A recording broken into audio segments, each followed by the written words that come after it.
Okay, guys, first of all, Spadia is not just a YouTube channel. We have also digital products, physical products, which are going to help you about everything we talk about in these videos. You can find two links in the descriptions below. And now let's get back to the video you came here to actually watch. Hello everyone, welcome back to another video and on our month of hormones. Today we'll be continuing with the episode on dopamine and its effects and its ability for you to want to perform particular actions and for your wanting to be driven and for your drive, especially in your whole life. Now, there is a huge thing that we need to talk about for dopamine, and it's been also talked about in the previous episode as well. This episode is just basically a consolidation of all that information, also tools you can use to manage your dopamine levels too. But there is no need to actually go back to the previous episode, only if you want to hear more extensive information about the particular topics and tools which we will talk about in this video. But it's basically a consolidation of all of that information in a succinct format for you to basically take a look at this in under 10 minutes. Now, the one thing and huge thing that dopamine does do is that it's basically released after or even during you do a particular activity. So for example, if you work and you manage to improve your skills or you manage to get some kind of an achievement in work or at your workplace or in your own firm, that is when dopamine is released, and it's basically abilities that it basically makes you feel good about that particular achievement because, well, let's be quite frank, all of us feel good about achieving something always. This is why many of the sports have first, second, third places and so on. Standings are basically everywhere as well. There are hierarchies everywhere as well. So the dopamine response is especially associated with that. It's very, very important for you to as well understand is that the dopamine response is associated with you being driven to do something again and again. So for example, if you've achieved a particular achievement at your workplace or somewhere else, you will be more likely to do the particular activities which led to that achievement again and again, or even you wanting to basically improve yourself or improve those skills again and again, and you will use similar tools which you've used that led to you basically achieving that. So for example, if you've read a book which completely changed your behavior and made you better, and you've seen improvements based on that, and you've achieved something especially high, you will be more likely to read books again, or you will be even more likely to read books of a similar genre again and again, because basically how the dopamine response works, it makes you more driven and more likely to do particular activities again. Now, it's also very important nowadays because of many products that we have to actually be able to control your dopamine response and to understand how things affect it, because many of the products that we have nowadays have been designed to use the dopamine response, especially for you to spend more time on them. And this will be, for example, related to many of the brilliant inventions which you have on the internet as well, which we just need to mention for you to be aware of. For example, video games, the news feed sections of social media, or even news sites themselves, because many of those sites have basically the model of earning money through you spending time on those sites. So this is why it's very closely associated with dopamine, because as we talked about, the more time that you spend again and again on particular activities, the more of a dopamine response can be elicited on that. And if those particular companies or sites basically do want to optimize how the website looks like, how the app performs towards you spending more and more time on there, you can basically make a close association with the fact that it's very closely related to the dopamine and to how much dopamine is actually released when you use those apps, when you use those sites, when you play games as well. And this is why over time they are especially very well designed and crafted over the years for those sites and apps and games to elicit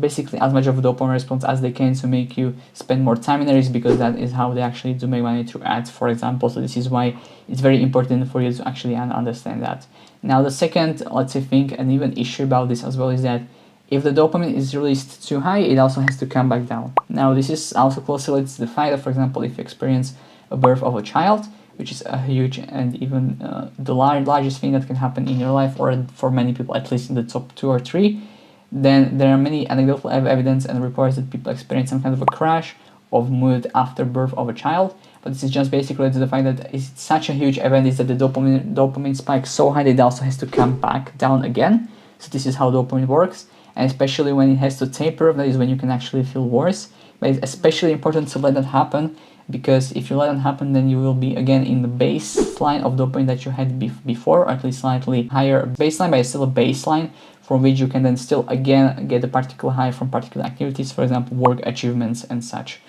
Now, the issue with, for example, things that we have nowadays, which is those newsfeed sections of social media, video games, and also drugs, which all work very, very similarly, is that they spike your dopamine very, very fast, and in a huge fashion. Now, just a particular reasoning why that could happen is that, for example, video games themselves, they have many times the elements of you improving yourself, for example, improving your character's fighting skills. So, for example, I would believe that will be the role-playing games as well, I think. For you wanting to improve your own state, or you wanting to improve your talking skills over character, which is very much the emulation of what will happen in real life. But in terms of the video games themselves, it's consolidated in just a very small time frame where you can achieve those things just a couple of hours or weeks or basically just days. But in real life, those same things could actually take a lot more dedication, a lot more time, and a lot longer, so for example years. And you can see how system would be pretty smart to actually get you to want to play games again and again, because it's much faster, because it's also basically, from what we know at the time, isn't able to 100% distinguish between what is real and what is just video game as well, which also could be related to the fact is basically a sensory information which it takes from outside, and that is why actually it's the sensory information from a laptop or from basic real life would be the same thing for your brain. So this is why most likely it isn't able to actually make a distinction between what is real. That is why it's especially to the fact that video games are able to spike your dopamine quite high if you achieve a particular achievement. For example, this is also the reason why many games have achievements associated with them, because there's something that you would basically achieve something in real life as well. So they do elicit some kind of dopamine response to that. And then the tapering off of that is when the issues, in my opinion, happens, because many times we actually are unable to just get through that. So you, for example, can not like the particular times when you don't feel good, when you don't feel okay about feeling worse. This is when the times when addiction can set in, when you don't like the particular times when you feel worse and you want to do the particular activities again and again. So it makes you want to, for example, take drugs again and again, which is now just closely associated with addiction to those things. And it's just especially important for you to be able to actually see the dopamine response for what it is, and to understand is that when you actually feel bad in particular days or situations as well, just to understand that it will come back to the baseline level of dopamine, which we've talked in a couple of minutes before, and for you to understand that basically you have to go through the spikes of dopamine which go up, and the spikes of dopamine which then have to taper off and come back. Now this is why it's especially important also to understand that, since if, for example, you do all of those things together, so for example, you do play video games, you do work, or you have to work, you have on your company, if you actually understand that, for example, video games take that spike to, in my opinion, abnormal levels, for example, drugs do that too, well, in that case, you have to understand that, for example, work isn't able to do that, and you'll be much less able to enjoy work, because the dopamine response in there isn't so high. It's especially more of an elevation, except for times when you, for example, achieve a particular achievement at your work. And that's also especially to the fact that if you, for example, play video games and do work at the same time, you will be much more likely to actually spend more time on video games at the same time. So this is why it's pretty much, in my opinion, the best case to actually choose one or the other, depending on what you want, even related to the fact of the newsfeed sections of social medias as well. So if you actually want to improve your ability to be driven to things you would want, if you want to basically improve your performance at work, so you basically spend a lot less time on there. There are also particular apps which work on YouTube as well, on Facebook and Instagram and VR, which I use myself, which allow you to basically hide the newsfeed section altogether. For example, if you are on YouTube, the only thing that you will actually see are the search bar. For example, when you can search for a particular video, you will only see the channels you are, for example, subscribed to, and you will see your own channels as well. And there will be no other distractions of videos which you might be interested in about, but you just don't want to actually watch them. So if you actually come to those sites, for example, on Facebook as well, you will only see the elements that you actually want to see. So for example, if you want to message someone that you can message outside of those platforms, you will only see the particular people that you actually want to talk to, and not something which you have not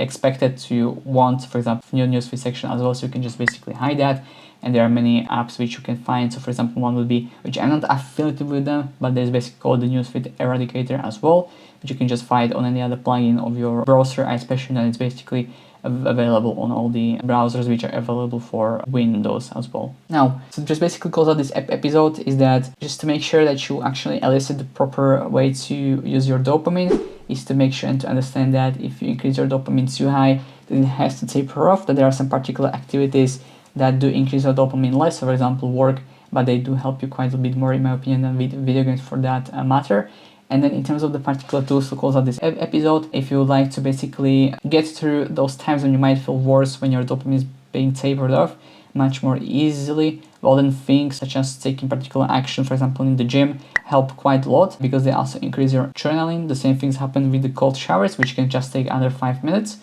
for you to spend time in, which basically increases both your dopamine and adrenaline, and that combination basically makes you want to take particular action. For example, getting out of the shower, which isn't the action I recommend you to take, but to basically stick through that, and it makes you feel pretty good in the particular hours to come. And this is a very, very good way how you can basically make sure to get through the tapering the dopamine if you have done those activities, because it can be especially hard. For example, if you've been addicted to drugs, I mean, there are many people who especially struggle, and it's no joke for many of these people to go through the tapering off of that, of drugs. And the same thing applies to video games, socials, for example, as well. If you've basically been extensive user of basically those sites and apps, and it's especially huge to basically able to use those tools. For example, the cold showers, which I would recommend every day or every other day as well, or the gym itself is a huge thing because it basically stresses your system in my opinion the right way, where you can basically see and basically challenge yourself and your own brain to basically lift pretty high weights,